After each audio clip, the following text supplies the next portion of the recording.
കനത്ത മഴയ്ക്ക് പിന്നാലെ ഉണ്ടാവുന്ന മണ്ണ് നിരങ്ങി നീങ്ങൽ പ്രതിഭാസമാണ് താമരശ്ശേരി ചുരത്തിൽ ഉണ്ടായത് എന്ന് മുൻ മണ്ണു സംരക്ഷണ ഓഫീസർ PU ദാസ് പറഞ്ഞു.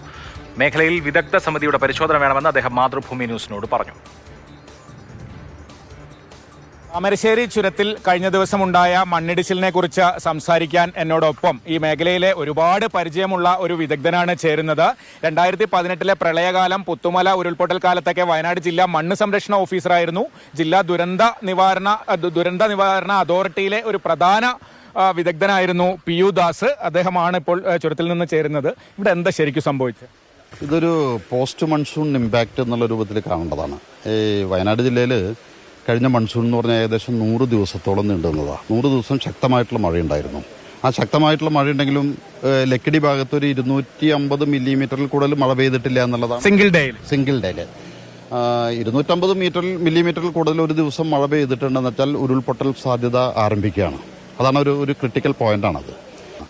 ഈ ഇപ്പം നമ്മൾ കാണുന്നതിൻ്റെ മേൽഭാഗത്തായിട്ട് മണ്ണ് ഓവർബർഡൻ മേൽഭാഗം ഒരല്പം സബ്സൈഡ് ചെയ്ത് താഴേക്ക് മൂവ് ചെയ്തതിൻ്റെ ഒരു ചെറിയ ചലനുണ്ട്. അതിൻ്റെ ഒരു പ്രഷറിൻ്റെ ഭാഗമായിട്ടാണ് ഈ റോക്കുകൾക്കൊക്കെ നേരത്തെ ഇളകി നിന്നിരുന്ന റോക്കുകളോ ഷീറ്റ് റോക്കുകളോ ഒക്കെ ആയിരിക്കും. ആ റോക്കുകൾക്കൊക്കെ ഒരു സ്ഥാനചലനം വന്ന് അത് താഴേക്ക് തെന്നി മാറിയത്. ഇപ്പോഴത്തെ ഒരു സ്ഥിതിയിൽ നമുക്കൊരു സുരക്ഷാ പരിശോധന ആവശ്യമല്ല. ഇപ്പൊ പെട്ടെന്നൊരു ആശങ്കയില്ലെങ്കിലും അത് ഇപ്പം മഴ മാറിക്കഴിഞ്ഞാൽ കാലാവസ്ഥ അനുകൂലമായി കഴിഞ്ഞിട്ടുണ്ടെന്ന് വെച്ചാൽ വളരെ നല്ല വിദഗ്ധ സംഘത്തെ കൊണ്ട് വളരെ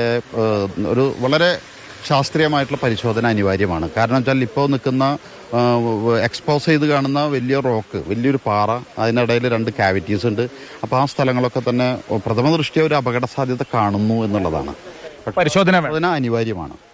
അപ്പോൾ അതാണ് ഇപ്പോഴുള്ള സംഭവത്തിൽ നിന്ന് ഒരു വിദഗ്ധ പരിശോധന ആവശ്യമാണ് എന്നുള്ളതാണ് ശ്രീ PU ദാസ് പറഞ്ഞത്. അദ്ദേഹം ഈ മേഖലയിൽ വർഷങ്ങളുടെ പരിചയസമ്പത്തുള്ള ആളാണ്. ഇപ്പോൾ വിരമിക്കുന്നത് വരെ വയനാട് ജില്ലയിലെ പ്രധാന ദുരന്ത നിവാരണ വിദഗ്ധനായിരുന്നു. അദ്ദേഹമാണ് ഈ കാര്യങ്ങൾ പങ്കുവച്ചത്.